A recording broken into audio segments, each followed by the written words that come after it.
Hola, buenas tardes. Gracias por escoger la mesa redonda para informarse a esta hora. Hoy lunes, comenzando la semana, conversaremos sobre dos temas que están marcando el contexto mediático a nivel internacional. En un primer momento estaremos conversando, debatiendo sobre por qué el Premio Nobel de la Paz a la Organización para la Prohibición de Armas Químicas, una organización que no es muy protagonista en el contexto mediático, pero que ha tenido una labor desde su surgimiento hasta la actualidad. Su papel en Siria, las diferentes opiniones sobre si era la OPAC u otro de los candidatos que estaban en la lista, los merecedores del Premio Nobel de la Paz, de eso estaremos conversando en un primer momento. Luego, contextos electorales en América Latina. Varios países están viviendo elecciones, ya sea legislativas o generales. Comenzaremos conversando sobre Argentina, que se enfrenta a elecciones legislativas en medio de un contexto de cierta preocupación por la presidenta de ese país, Cristina Fernández de Kirchner. Luego, Honduras, Xiomara Castro, la esposa del expresidente Manuel Zelaya, que también será candidata a las elecciones generales de ese país. Y Chile en noviembre vivirá elecciones presidenciales y se enfrentarán dos mujeres. También la sección de la esquina con el periodista Reinaldo Taladriz. Ya usted lo sabe, estos son los temas. Quédese con nosotros. Y como es habitual, comenzamos con la noticia del día, que hoy tiene que ver con un evento que ya lleva algunos días ya, pero este jueves, 17 de octubre, ya es el momento clave. Se queda definitivamente sin dinero el gobierno federal estadounidense y aún republicanos y demócratas en el Congreso no se ponen de acuerdo para elevar el techo de la deuda. El punto es que las consecuencias de que el gobierno federal no tenga dinero ya se van sintiendo. Hubo protestas este fin de semana contra el presidente Barack Obama, pues algunos ciudadanos culpan al presidente a pesar de que el debate está en el Congreso. Veamos entonces la actualización de lo que sucedió este fin de semana en el Congreso.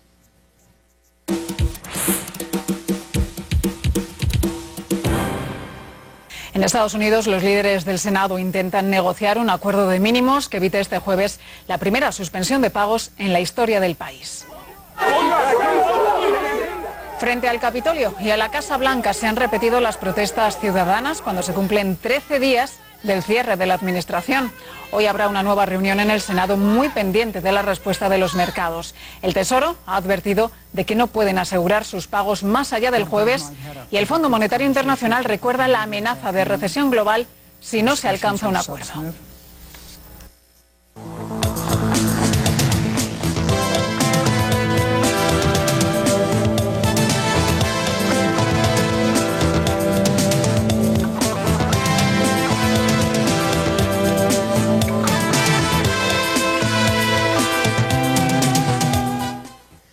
Bueno, y en este primer momento estaremos conversando con un especialista en los temas que tienen que ver con Rusia, Europa del Este y el impacto que tiene ese gran país en el mundo contemporáneo. Las buenas tardes al colega, máster en Ciencias Santiago Pérez Benítez, investigador del Centro de Investigaciones de Política Internacional. Muchas gracias por estar aquí con nosotros. Esperemos que el diálogo nos permita comprender un poco más a partir de todo el conocimiento que usted tiene sobre Rusia, y también el colega ya habitual acá en nuestra mesa redonda, Oliver Zamora Oria, periodista del Sistema Informativo de la Televisión Cubana, especialista en temas internacionales. Él nos estará acompañando en los dos momentos, ayudándonos a comprender algunos de estos asuntos que estaremos debatiendo acá en nuestra mesa. Pero antes de comenzar, aprendamos un poco de qué es la OPAC, la organización que recibió el Premio Nobel de la Paz.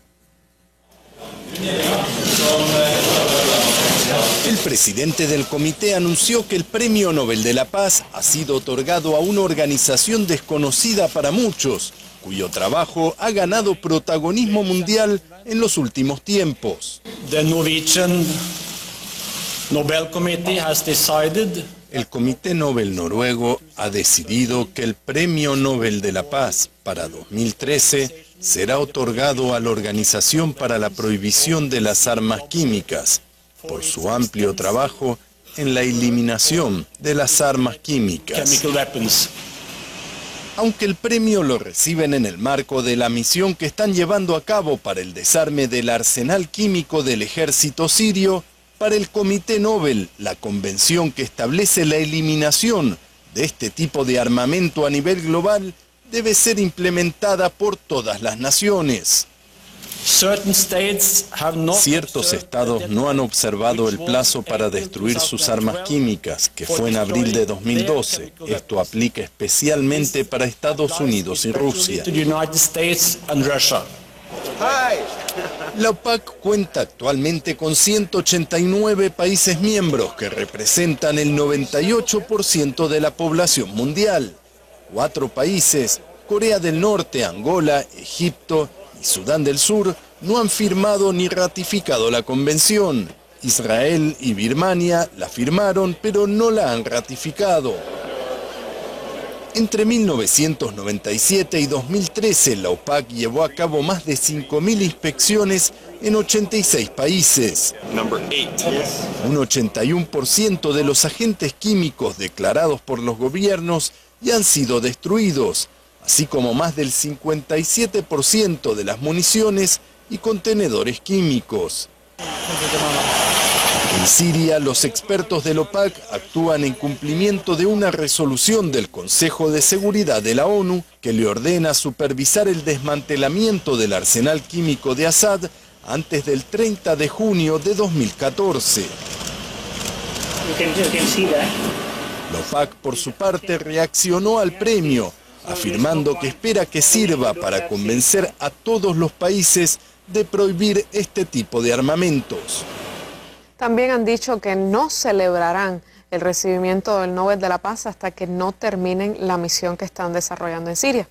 Y es que saben que es una misión que apenas comienza y está al menos en las manos de manera inmediata de esta organización la destrucción de armas químicas, lo cual no significa necesariamente, y de eso preguntaré a los colegas panelistas sobre si esto finalmente podría llevar a la paz.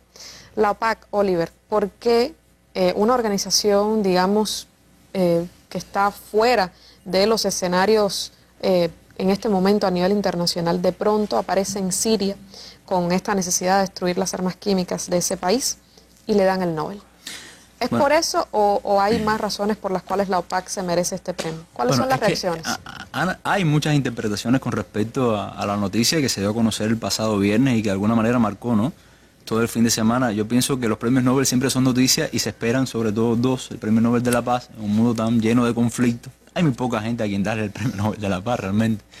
Y también el premio Nobel de Economía en medio de una crisis, que por cierto hoy 3 norteamericanos, otra vez un país con tantos premios Nobel y con una situación económica tan compleja, pero bueno, no es el tema que nos ocupa.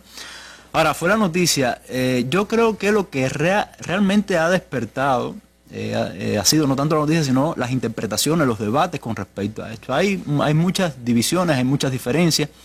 Hay un grupo de personas que dicen que sí, que la OPAC ya merecía un premio de este tipo, porque ha tenido ya una labor desde 1997, que fue cuando se funda como tal, aunque ya tenía unos antecedentes, porque ha logrado, por ejemplo, el compromiso de muchas naciones con respecto a la prohibición o al control de las armas químicas. Yo pienso que es un compromiso muy relativo, ¿no? Que sabemos que en estas cuestiones de armas y sobre todo de este tipo de armas hay mucho doble rasero, sobre todo en este tipo de armas que son armas químicas que, al igual que las armas nucleares, sirven para disuadir a los enemigos. Se sabe, por ejemplo, de que hay muchos países que dicen que sí, pero que no cumplen. Pero bueno, que ha logrado el compromiso de una gran cantidad de países y que además ha logrado la destrucción, según los datos que leí hace unos días en el periódico español El País, de alrededor de 58.000 toneladas de armas químicas, de unas 70.000 más o menos que se dice que hay en el mundo, viene siendo como un 80%.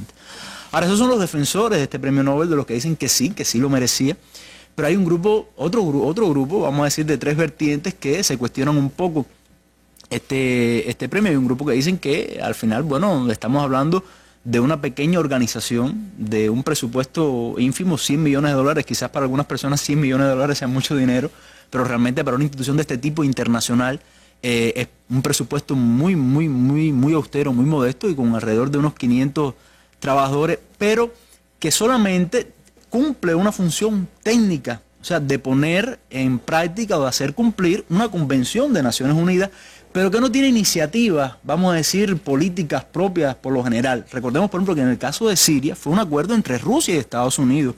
O sea, quienes decidieron la destrucción de las armas químicas, y la OPAC, bueno, vino a hacer el trabajo técnico como tal. Hay otros que dicen que es demasiado temprano. O sea, se está destruyendo el arsenal químico sirio, pero todavía queda por delante qué puede suceder sigue siendo un escenario muy complejo, aunque pienso que la OPAC ha tenido una proyección bastante interesante y modesta, creo, en ese sentido. Y hay un grupo de personas que, fíjate qué interesante, dicen que se le otorga este premio Nobel a la OPAC para evitar dárselo a Rusia. O sea, para no reconocer con el premio Nobel de la Paz el papel fundamental que ha tenido el gobierno de Rusia. Hablamos del gobierno de Rusia, pero podemos mencionar a su canciller, Sergei Lavrov, incluso al presidente como tal, Vladimir Putin, en evitar lo que, bueno, sí ha constituido un peligro, que es la invasión militar o un ataque militar de cualquier tipo de Estados Unidos o de países europeos a Siria. No obstante, sí creo que hay algo positivo en este sentido, y es que este premio Nobel de la Paz sí de alguna manera compromete, creo yo, la OPAC lo ha dicho, a un trabajo serio del cual se derivan consecuencias también muy serias, porque fíjate que todavía el tema de las armas químicas, el posible uso de armas químicas, todo el conflicto que hay con respecto a las armas químicas, sigue siendo, vamos a decir, el gran argumento que se puede utilizar para atacar a Siria. Y entonces, vamos a decir, un trabajo profesional de la OPAC serviría para evitar ese ataque, de hecho.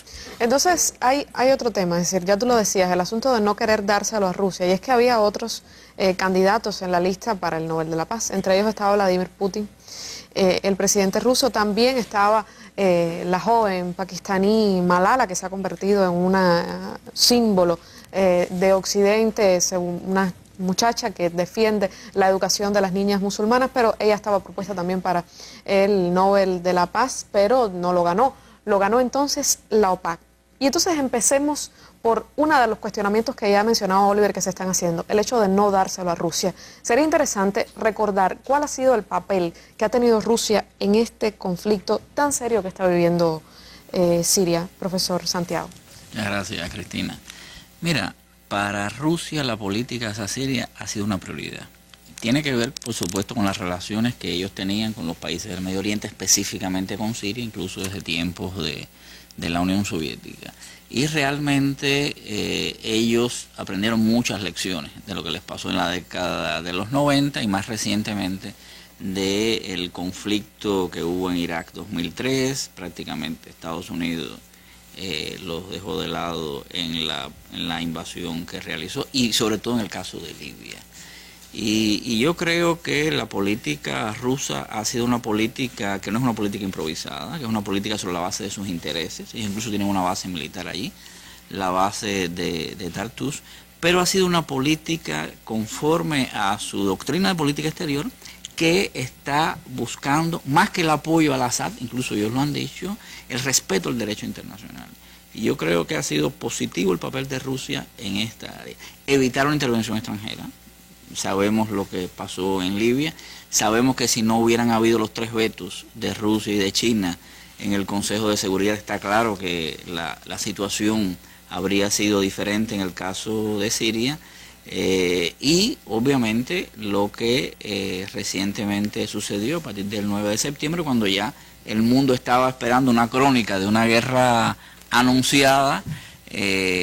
Lavrov dio la iniciativa de llevar la discusión de este tema y poner bajo supervisión internacional el armamento químico sirio, un poco lo que decía Oliver, quitándole el pretexto. ¿Te acuerdas de aquella parafernalia? Que Obama iba a ir al Congreso, que la opinión pública realmente estaba en contra de que se desatara esa guerra, el Parlamento inglés había votado en contra, y evidentemente esta iniciativa es la que de alguna manera incluso coge una posición descolocada a Obama y se lanza todo un proceso que después se concretó en el acuerdo que es Lavrov para llevar el tema de las conversaciones sobre la reducción de las armas químicas y hasta su eliminación en el 2014 al Consejo de Seguridad, y se aprobó esta resolución en el Consejo de Seguridad. ¿Podríamos afirmar que Rusia fue quien evitó la guerra? Yo creo que la viene evitando desde hace tiempo. Rusia y China con el veto, con los 3 vetos en el Consejo de Seguridad, y en este caso fue el de la iniciativa, evidentemente tuvo un apoyo internacional tremendo, ¿no? Porque, repito, ya se veía prácticamente venir la guerra. es el punto que tengo, ¿no?, sobre este tema. Además es interesante, profesor, el hecho de que hay quien piensa que con la destrucción de armas químicas que está en proceso en Siria, pues ya se soluciona la paz.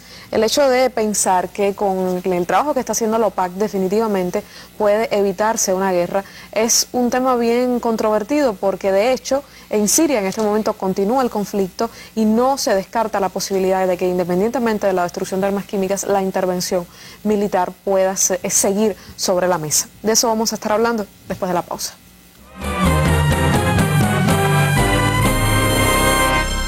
¿Cómo está impactando la crisis económica internacional? ¿Cuál es la estrategia actual de dominación del imperio? ¿Hacia dónde cambia el Oriente Medio? ¿Cuál es el panorama actual de América Latina? ¿Está en crisis el modelo de Unión Europea? Análisis, opiniones, imágenes sobre estos y otros importantes temas internacionales, usted los encontrará en la Mesa Redonda. Acompáñenos cada día a las 7 de la noche. La destrucción de armas químicas y el hecho de que la OPAC gane el Nobel precisamente de la paz. ¿Sería esto una manera de pensar que efectivamente se va a lograr la paz en Siria? Hay quien piensa que no es así. Incluso la oposición en ese país dice que la guerra continuará y que aunque esto es bueno para la OPAC no significa que se logren los objetivos de la oposición. El punto es que la OPAC está en camino de destruir estas armas químicas, pero pudiéramos afirmar que esto es un aseguramiento absoluto para que definitivamente en Siria haya una solución pacífica del conflicto. Mira, está claro que no. El conflicto es un conflicto sumamente complejo, un conflicto que viene desde marzo del 2011. Hay muchos actores involucrados y los propios americanos y los franceses no se cansan de repetir que esto es solamente una cuestión que habría que verificar, pero que ellos no excluyen cualquier opción, no quitan cualquier opción sobre la mesa, ¿no? Realmente lo que se le ha quitado momentáneamente el pretexto para la intervención que Obama estaba planteando. Hay muchos factores que incluso escapan de las manos de los grandes actores internacionales. Tiene que ver con lo que tú mencionabas, los terroristas propiamente en Siria. Realmente yo no es que sea sumamente negativo con el hecho de que le hayan dado el premio a la OPAC, me parece positivo, me parece que se abre una escena diplomática de negociación y un compromiso, pero realmente las armas químicas, creo que lo hablábamos anteriormente, es una herramienta. Al final las muertes van a seguir, al final las acciones en contra del movimiento negociador que propone el gobierno sirio, apoyado por Rusia y otros actores, está en una situación que no todo el mundo lo apoya y que al final los americanos, los franceses y los que lo apoyan en el bloque occidental lo que quieren es que salga Assad del poder. Por tanto, yo soy un poco pesimista respecto a que incluso cuando se eliminen todas las armas químicas, realmente haya una solución al conflicto sirio. ¿Tú querías decir algo? No, es que hay otro elemento también, es quién posee las armas químicas también y quién las maneja, porque han habido, lo hemos incluso discutido en otras mesas, Cristina, evidencias, incluso informaciones de que los rebeldes, los llamados rebeldes, la oposición armada contra el gobierno sirio, bueno, también las posee. Lavrov dijo hace poco, bueno, que tenía informaciones de que se entrenaban a estos opositores sirios en Afganistán en el uso de armas químicas. Se supo que Gran Bretaña también suministraba las materias primas. Es decir, eso es un punto interesante, pero además que es una guerra que va a cumplir 3 años y que se ha efectuado sin la utilización de armas químicas.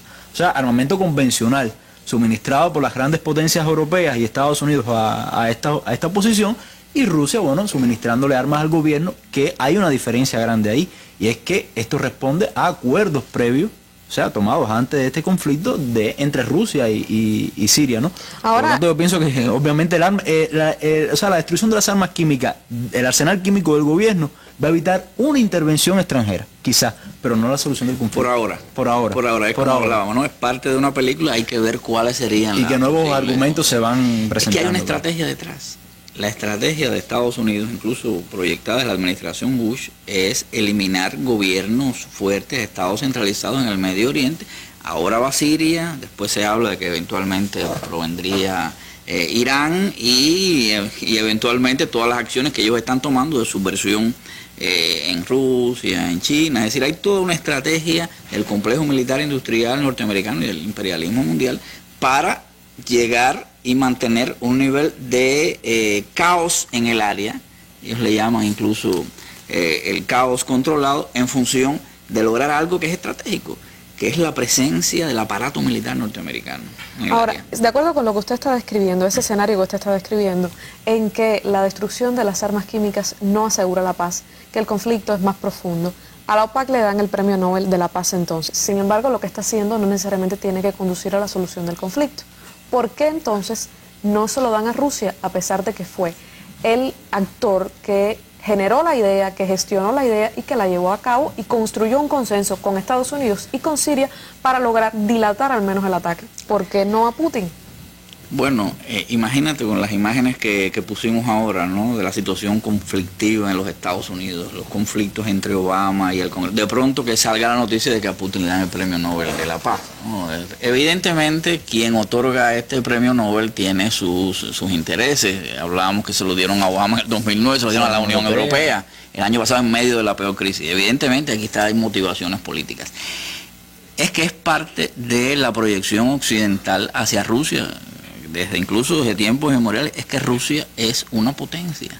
Rusia está emergiendo, Rusia es un actor importante en la arena internacional, y hay todo un diseño para subvertir el orden en Rusia, para crear campañas mediáticas contra Rusia. Recuerden las elecciones de Putin, todas las acciones que se hicieron en el 2012, incluso en las elecciones parlamentarias en el 2011, en función de restar credibilidad a Rusia y en evitar que reemerja Rusia, que no es la Unión Soviética. Es importante, ¿no?, aclarar esto a los televidentes. No es la Unión Soviética, aunque muchos pretendan, ¿no?, que haya una revitalización de ese poder. Es un país capitalista con sus intereses, con sus proyecciones, pero que para nada le es satisfactorio a los intereses de los Estados Unidos. Tienen la política del escudo antimisil, tienen toda la política de cercar a Rusia de bases militares, y esto obviamente no está en función de un comité de premio Nobel en Noruega, país miembro de la OTAN, de darle pronto el premio Nobel a Putin, ¿no? Ahora, no quiere decir que el habérselo dado a la OPAC, como decía, es negativo, ¿no? Yo creo que es positivo, desata al menos una luz al final del túnel de que se imponga la negociación. Pero en este caso se le ha dado a la herramienta, no al ejecutor del consenso político. Estamos de acuerdo. Podríamos hablar de que estamos viendo una emergencia de la multipolaridad y del liderazgo de Rusia en el mundo. Mira, Rusia es el único país del mundo que puede destruir a Estados Unidos desde el punto de vista militar. Claro, Estados Unidos lo puede destruir 12 veces a Rusia, pero Rusia nada más con destruirlo una sola vez, yo creo que es suficiente. Hay una sola vida. Hay una sola vida, ¿no? Es decir, es un país con un potencial nuclear, con un potencial militar importante, aunque, repito, el presupuesto militar norteamericano es casi 600.000 millones de dólares, de Rusia unos 30-40.000 millones. Realmente la diferencia es abismal. Es nítido esto que estás planteando. Incluso el desarrollo de la economía rusa, son exportadores de petróleo, exportadores de gas, le da una cantidad importante de reservas en divisas, más de 500.000. Esto ha hecho que realmente el país tenga una proyección más activa. Tienen la voluntad de ejercer el poder político. Yo creo que eso es importante. Es decir, el activismo que tú ves de la diplomacia rusa en función de, además de sus intereses, pero que prime las leyes y el respeto al derecho internacional, evitando el unipolarismo. Yo creo que es correcto esa aseveración. No es solo Rusia, es también están los BRICS, está todo el movimiento que existe en América Latina, los gobiernos que ustedes analizarán posteriormente y lo que hemos analizado en muchas mesas redondas. Está el papel de China, está el papel de otras asociaciones regionales, y yo creo que incluso más allá de la percepción de la emergencia de estos polos, está la percepción de que Estados Unidos está debilitado y que la Unión Europea está debilitada. Es decir, el tradicional imperialismo atlántico está en una situación de crisis. Además, ellos propiamente, ¿no?, lo consideran. Lo que habíamos hoy, Estados Unidos no se pone de acuerdo ni para asignar dinero a su presupuesto, ¿no? Y la Unión Europea igual tiene un nivel de desunión tremendo y tiene un nivel de crisis económica. Yo creo que esto nos está introduciendo quizás esta situación alrededor de Siria. Ya los americanos no pudieron hacer lo que hicieron en Irak, lo que hicieron en Libia, es decir, una situación diferente.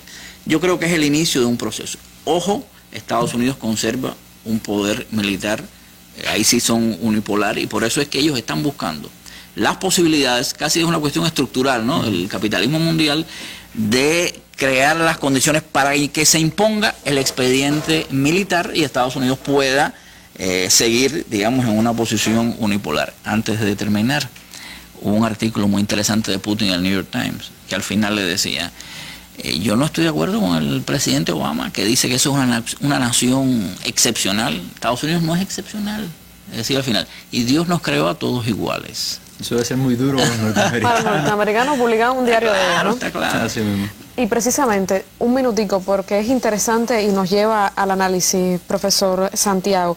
El hecho de cómo están las relaciones entre Estados Unidos y Rusia. Hemos visto por momentos cercanías, hemos visto por momentos tirantes.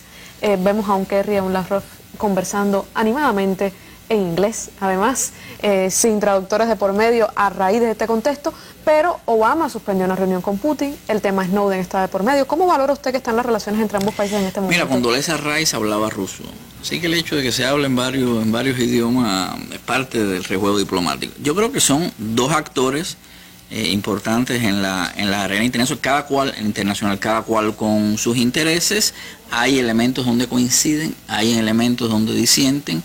Hay periodos, por ejemplo, en el año 2011, donde había un nivel de concertación importante por el tema de Afganistán, por el tema de el desarme nuclear. Recuerda que firmaron aquel acuerdo de reducción de armamentos nucleares.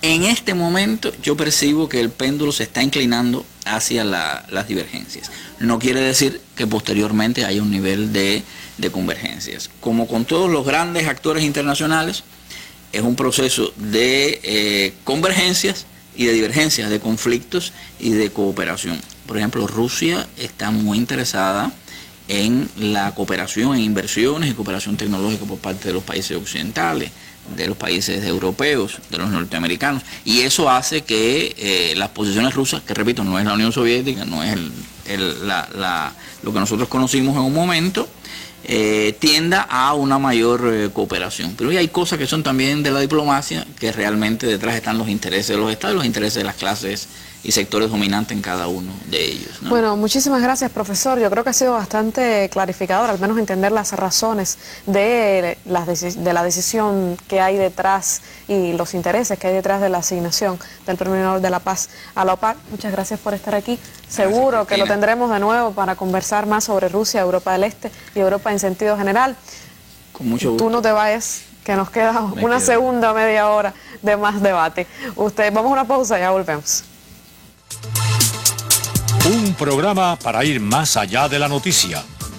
El análisis de los acontecimientos internacionales a través de las opiniones de avesados periodistas y analistas de Cuba y otras partes del mundo. La mirada a la realidad nacional a través de comparecencias de directivos de diferentes ministerios e instituciones. El debate de temas del deporte, la cultura, la economía, la ciencia y la historia. Mesa Redonda. Todos los días a las 7 de la noche por Cubavisión, Cubavisión Internacional y Radio Habana, Cuba. Bueno, y como es habitual, ya está listo el periodista Reinaldo Taladrí en la sección de la esquina, siempre con un tema de su interés.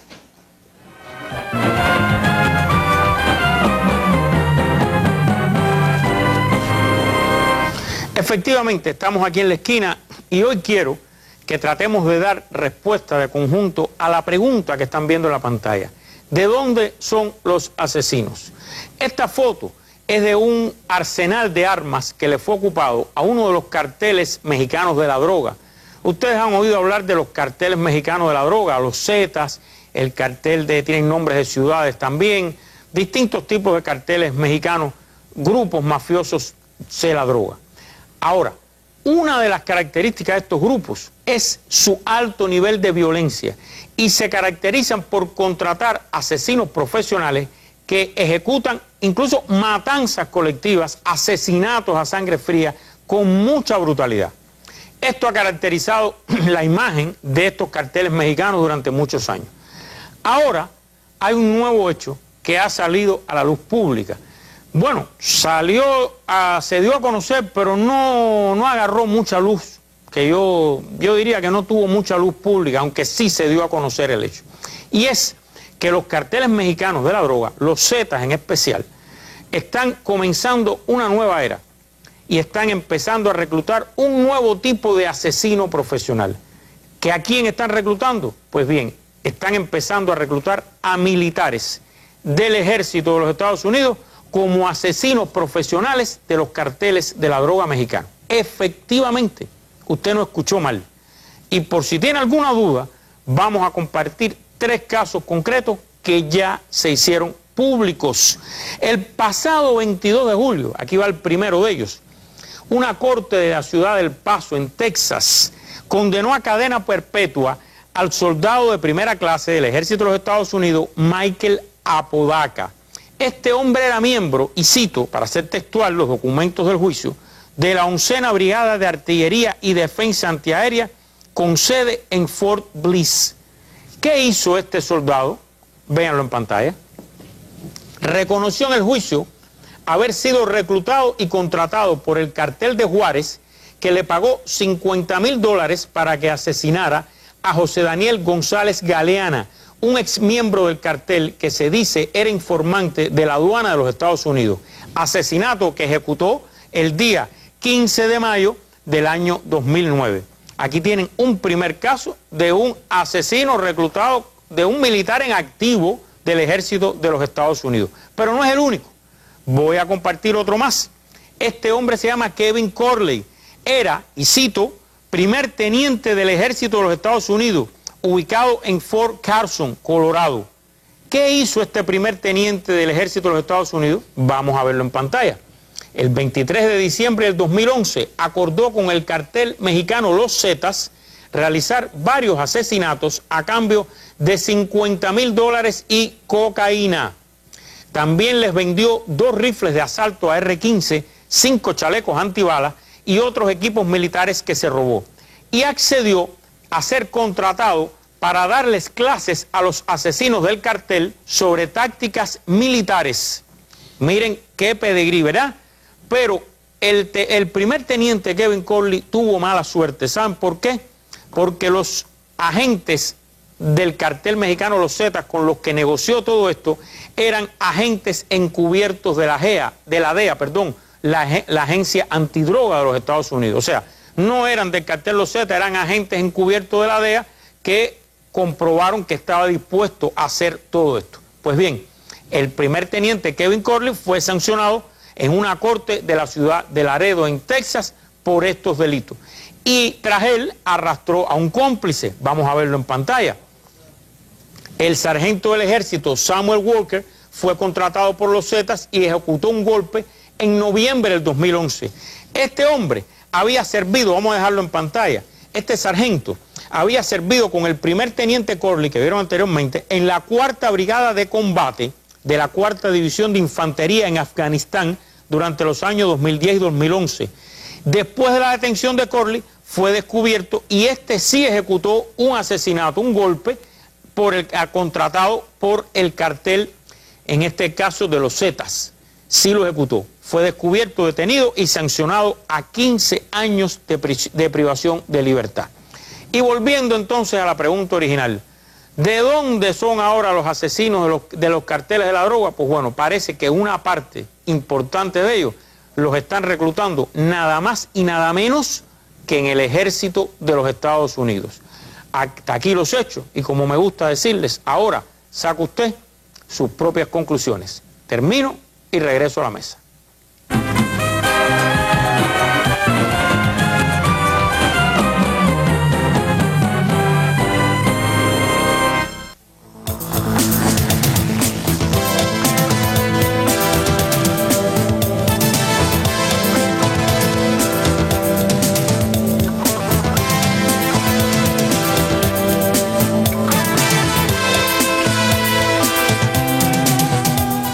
Bueno, el contexto electoral en América Latina, varios países están viviendo diversos procesos electorales. También hemos seguido la noticia de cómo va en Venezuela las campañas por las elecciones regionales que serán en diciembre. Pero hoy estaremos dedicándole nuestro tiempo a lo que está sucediendo primero en Argentina, un país que vivirá elecciones legislativas próximamente y que en estos momentos también está viviendo un complejo panorama político, teniendo en cuenta que las fuerzas de la derecha, los medios masivos de comunicación en ese país están usando la circunstancia de ausencia por enfermedad de la presidenta Cristina Fernández de Kirchner para generar una polémica, generar una controversia y también para criticar duramente al vicepresidente de ese país, presidente interino Amado Boudou. También Honduras es interesante, serán las elecciones generales el próximo mes.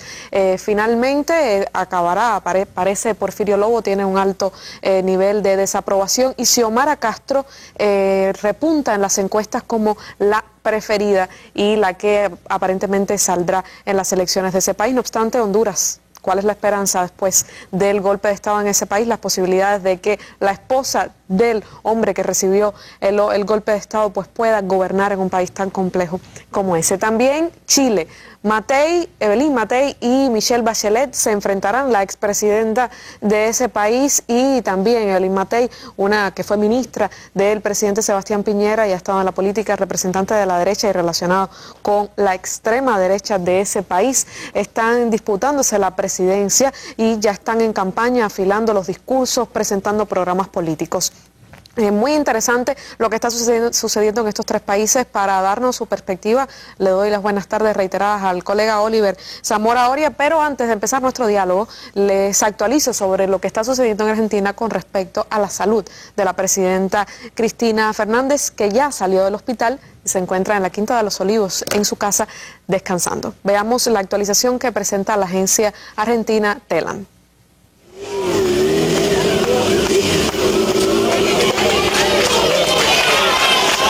Por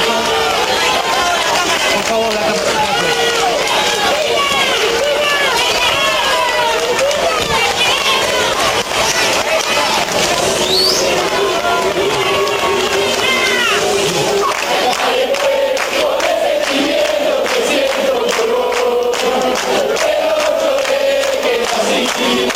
Y muy emocionada, porque la verdad, yo en el 2002 perdí mi casa, mi trabajo, viví con mi nena de 2 años en la calle, vendía pañuelitos, dormía en un hospital público, hoy por hoy tengo trabajo, tengo techo, estoy terminando mi secundario a los 48 años y la verdad es que tenía mucho miedo cuando supe que la tenían que operar, nada menos que de la cabeza. Con tanto dañino dando vuelta, que qué más hubiera querido que esa cabeza dejara de pensar para protegernos y hacernos levantar y dignificar a todos. Así que ahora la verdad que me siento mucho más tranquila y pero muy emocionada, porque sé que mis nenas de 8 años y 13 años siguen teniendo futuro. Ay, estoy muy emocionada, vine a ver a la presidenta que se iba de alta hoy y vine con todos mis nietos, todos estos días la hemos estado aguantando acá para saber el resultado de ella, cómo se encontraba, todo eso, así que estoy muy feliz de que nuestra presidenta esté bien. Bueno, independientemente de que hay tantas personas contentas y también preocupadas a la vez por la situación de salud de la presidenta Cristina Fernández de Kirchner, paralelamente también se ha tejido desde la derecha en Argentina un intento de desestabilizar el país tratando de tejer una situación de ingobernabilidad, de ausencia de liderazgo. Oliver, ¿con qué objetivo hacen esto? ¿Cuáles son las perspectivas con respecto a las elecciones legislativas? Sí. Bueno, mira, yo quiero comenzar aclarando algo, ¿no? Desde un principio hablábamos de 3 elecciones fundamentales en 3 países, Honduras, Chile y bueno, en este caso Argentina. Y quiero comenzar diciendo de que no son cualquier tipo de elección, ni cualquier país, ¿no? Cualquier país en independencia de sus diferencias que existen. Estamos hablando, en el caso de Honduras, un país, por ejemplo, que tuvo un golpe de Estado, que eso ha marcado la trayectoria política del país en ese momento. Estamos hablando de Chile, bueno, de lo cual hablaremos posteriormente, pero que bueno, que viene siendo como la vitrina neoliberal de América Latina. Y en el caso de Argentina, que bueno, el que nos ocupa ahora en este primer momento, estamos hablando de un país importante en la región. Se dice que sin Argentina no puede haber integración de unidad latinoamericana, incluso sabemos que es miembro del G20, donde hay un proceso político muy, muy importante, yo diría que bastante radical en comparación a lo que ha sido ese país después de la dictadura de la dictadura militar. Ahora, claro, se da esta coyuntura de la enfermedad,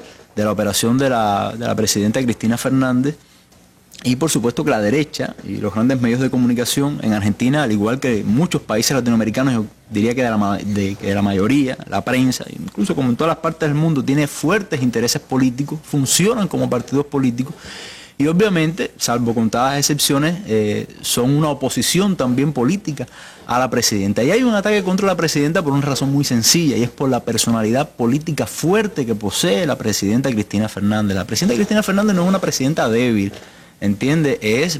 Yo me diría que incluso, podría decir que es incluso la impulsora de un nuevo proyecto de país, y tiene vamos a decir, un mandato fuerte, una personalidad fuerte, un liderazgo dentro de todo lo que se llama el peronismo en Argentina. Y obviamente una figura política como ella, con esas características, sirve de, recuerdo como se le decía a Chávez, de portaaviones muchas veces para el resto de sus colegas de partido en vista a estas elecciones. Elecciones que son legislativas, pero que son importantísimas para el gobierno de la presidenta, porque bueno, como en todo sistema de estos poderes tripartitos, ¿no? Repartición de poderes entre el poder ejecutivo, que viene siendo la presidenta, el poder legislativo, que viene siendo, bueno, el Congreso como tal, y el Poder Judicial, obviamente para gobernar, para impulsar las reformas, que no son pocas, no es poco lo que quiere hacer la presidenta Cristina Fernández en Argentina, necesita el apoyo en este sentido. Y obviamente se manipula yo creo que de una forma muy burda, y hay que tener en cuenta algo, yo creo que en parte también esto se justifica, esta manipulación, por el efecto positivo que pueda tener para su partido la enfermedad de la presidenta, porque sabemos, hay varios casos, que ante esta situación, por lo general, se conmueve la opinión pública, se movilizan las masas, sobre todo los seguidores, los partidarios de, en este caso, el oficialismo de la presidencia, y eso puede tener un reflejo positivo para ella y para su partido en las elecciones. Como mismo pasaba, por ejemplo, en Venezuela, como mismo pasó cuando murió Kirchner. Recordemos que hubo, vamos a decir, un sentimiento de solidaridad hacia la presidenta, que junto a la obra del kirchnerismo, junto a su obra, le permitió ganar las elecciones también en aquel momento. Bueno, eso es una noticia que también está en constante actualización, Oliver, sobre todo por el hecho de que se repite el modus operandi de tratar de destruir liderazgos en América Latina. Decía, muchas veces lo ha dicho el presidente Correa, que tiene un gran liderazgo en su país, que es muy común que traten de destruir estos liderazgos tratando de convertirlos, diciendo que son tiranías o que son dictatoriales, y realmente son liderazgos fuertes que son necesarios para llevar a cabo reformas. Ahora, quería referirme a cuáles son las matrices de esa manipulación mediática. En primer lugar, bueno, hablando de la presidenta, que si no se muestra, que hay secretismo, en fin, estamos a ver. A pesar de que han dado partes constantes de la situación de salud. Yo pienso que siempre una razón de enfermedad, una situación de este tipo, bueno, dan margen a la privacidad. Estamos hablando como quiera que sea de una persona, ¿no? Que tiene que tener su privacidad también, pero que no ha habido secretismo de ningún tipo porque el gobierno estaba constantemente informando. Ahora, hay algo también muy polémico y muy interesante, y es cómo le han hecho la guerra, por decirlo así, al vicepresidente. Al vicepresidente, que es el que va a estar al frente del gobierno durante este mes, acusándolo de corrupción, algo que es habitual en Argentina, fíjate, porque a la propia presidenta, incluso a su esposo, el ex mandatario Néstor Kirchner, también se le acusaba de corrupción. Viene siendo como el argumento casi siempre en Argentina, incluso muy cínico, yo creo, cuando tiene una historia de una corrupción, o sea, bastante amplia en los gobiernos anteriores, los gobiernos neoliberales. Ahora, no obstante, las proyecciones que me parece importante, y es que recordemos que hubo unas elecciones primarias que fueron dibujando ya un escenario político en Argentina. Obviamente el kirchnerismo, por decirle así, a esta corriente política que encabeza la presidenta, es fuerte en las áreas rurales. Hay que estudiar el porqué, quizás en las grandes zonas urbanas quizás, bueno, pierde un poco de terreno, y de hecho la capital, Buenos Aires, no debe caer en manos de su, vamos a decir, de su colega de partido.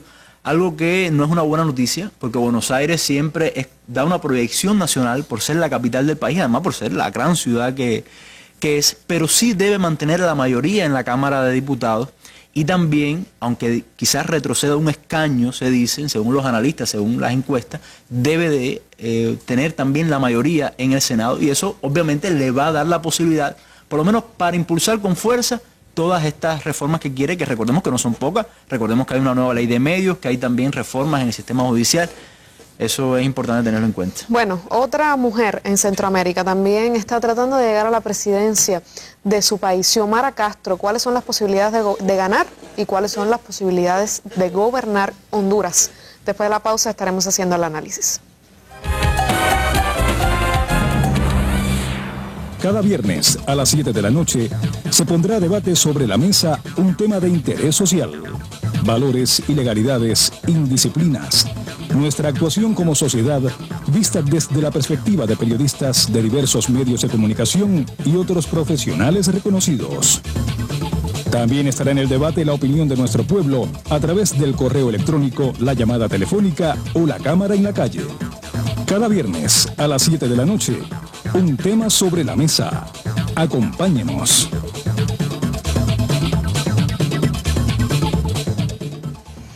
Xiomara Castro, esposa de Manuel Zelaya, está candidateándose para ser presidenta de Honduras y con muchas posibilidades. Dice, de acuerdo con encuestas, que tiene 10 puntos de distancia entre el segundo que le sigue, que está a la saga en las próximas elecciones, Juan Orlando Hernández, que tiene un 21%, mientras que Xiomara Castro tiene un 31.2% de intención de votos. La pregunta, si es Oliver, si puede ganar, yo me pregunto más que si puede ganar, es si puede gobernar. Esa es la gran pregunta y de hecho también mi gran preocupación. Porque fíjate, en el caso de Honduras hay que partir de dos elementos fundamentales. En primer lugar, Honduras es un país centroamericano. Centroamérica siempre ha sido, vamos a decir, un área muy estratégica para Estados Unidos en sus relaciones hacia América Latina. No por gusto, tanto se ha hecho allí, incluso en Honduras. Es un país donde hubo un golpe de Estado en el 2009. ¿Qué quiere decir?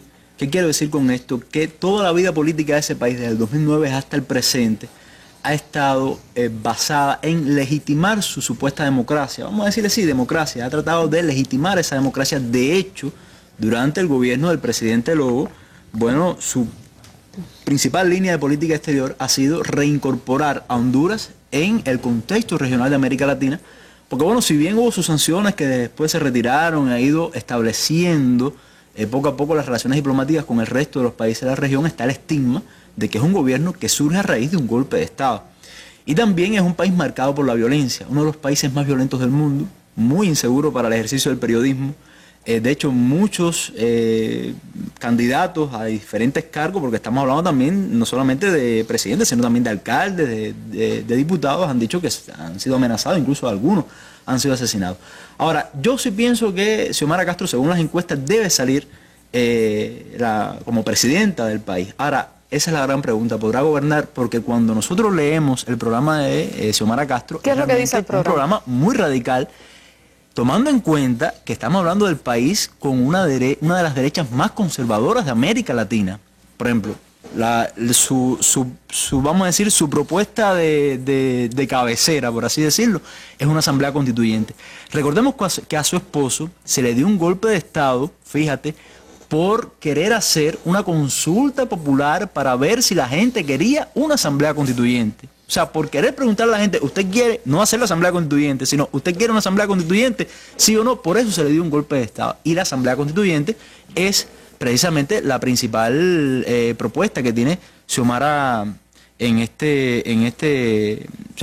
sus elecciones, en su programa de gobierno. Está también, por ejemplo, que los magistrados y los fiscales se elijan por voto popular.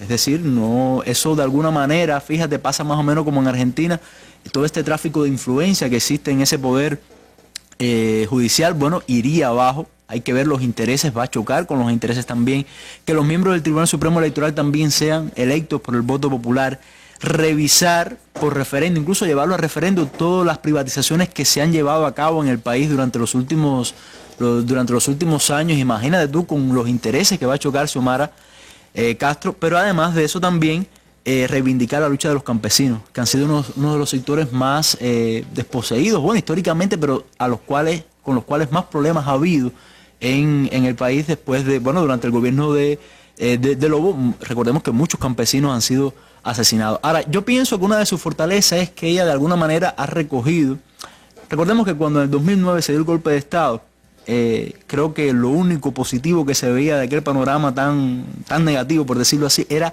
la posibilidad de que emergieran o que la izquierda se radicalizara más, se organizara más, concretara más, exactamente, y de alguna manera Xiomara Castro, además por estar tan relacionada, con mucha valentía. Sí, no, recordemos que durante el golpe de Estado tuvo un papel muy valiente, muy protagonista, ¿no? Se quedó en el país, se enfrentó todo el contexto aquel, pero además, bueno, por ser la esposa del entonces presidente derrocado, le da una legitimidad delante de todas esas organizaciones sociales que sí se han organizado en ese sentido para, bueno, enfrentar las elecciones. Sería una muy buena noticia. Ahora, habría que ver cómo esa derecha hondureña, que repito es una de las más conservadoras de América Latina, enfrenta este programa de gobierno que realmente es bastante radical para el país del que estamos hablando. Eso lo tendremos que ver a medida que vaya pasando el tiempo. Hay otro tema también. Otras dos mujeres, no me había dado cuenta que estamos, muchas mujeres en América qué buena Latina, noticia, sí, que sean mujeres las que se disputan la presidencia, que sea la que se disputan la presidencia. Y en Chile, bueno, Belín Matei y Michelle Bachelet fueron amigas cuando eran niñas, porque sus padres, ambos militares, trabajaban juntos. Sin embargo, después del golpe de Estado, el padre de Bachelet fue fiel al presidente Salvador Allende y finalmente fue hecho preso, fue torturado y murió a partir de lo que sucedió en esa época de tortura, mientras que el padre de Belín Matei fue parte de la junta militar de la dictadura de Augusto Pinochet, y estas dos mujeres ahora se están enfrentando para llegar a la presidencia de Chile. Parece una novela, pero no lo es la vida real. Matei fue ministra de Piñera, es una mujer que va a ser una candidata fuerte. Hay quien dice, Oliver, que Michelle Bachelet no gana en una primera vuelta, que gana, pero no en una primera vuelta. ¿Qué posibilidades tiene Matei? Porque todo el mundo está cantando la victoria para Bachelet. ¿Y qué va a hacer Bachelet? Bueno, tiene alrededor también de un 10% de ventaja Michelle Bachelet con respecto a Evelyn Matei, ¿no?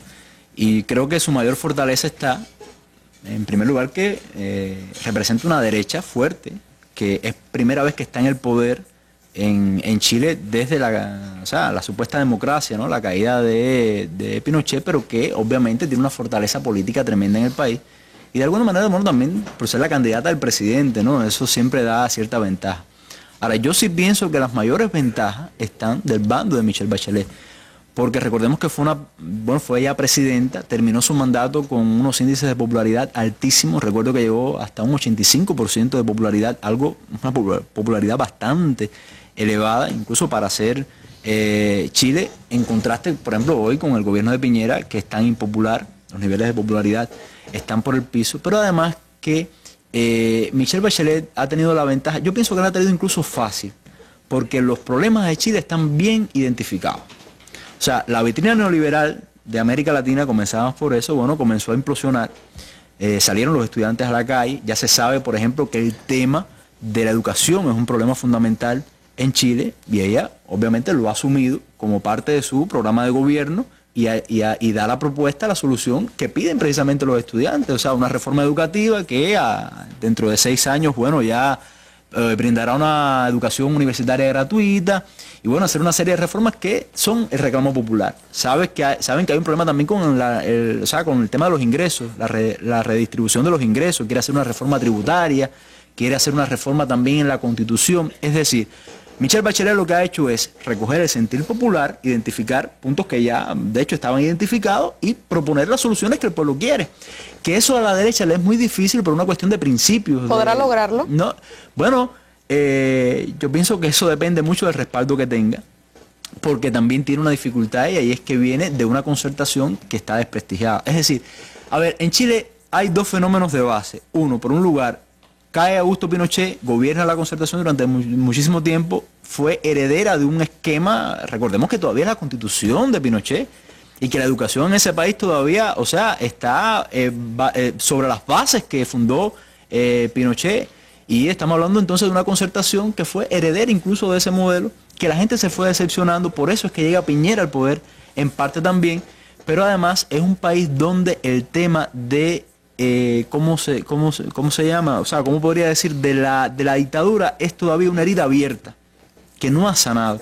y que crea sobre todo porque los muchas culpables diferencias. nunca se han sentado en el banco, están en la calle. Hay una impunidad. Es muy duro, por ejemplo, que yo tenga, por ejemplo, o sea, sea una de las víctimas de esa dictadura porque haya muerto mi padre o haya muerto un hermano y que yo vea a los criminales. Como Bachelet misma. Exactamente, como la propia Bachelet. Bueno, y en base a eso también, bueno, eso da una complejidad en el país. Yo pienso que quizás sí lo pueda hacer en dependencia, repito, del respaldo que pueda tener en las urnas, pero ya ha sido bastante valiente, yo pienso que bastante radical a la hora de hacer estas propuestas en un país como Chile también.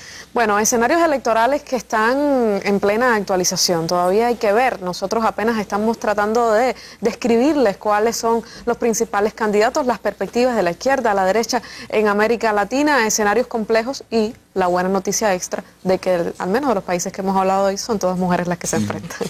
Entonces, bueno, ya se nos acaba el tiempo desafortunadamente. Terminamos con las imágenes del día, que hoy son un homenaje al general, al político vietnamita Nguyen Vo Giap, que murió, como usted conoce, a los 102 años de edad y se le hicieron, por supuesto, funerales de Estado. Con estas imágenes nos despedimos con un homenaje a este grande de la historia, ya que, como usted sabe, fue un hombre que liderando a un pueblo como el vietnamita logró derrotar a las tropas estadounidenses y también a las francesas. Usted regrese mañana, esto es Una Mesa Redonda, siempre habrá espacio para usted. Hasta un próximo encuentro, que tenga buenas noches.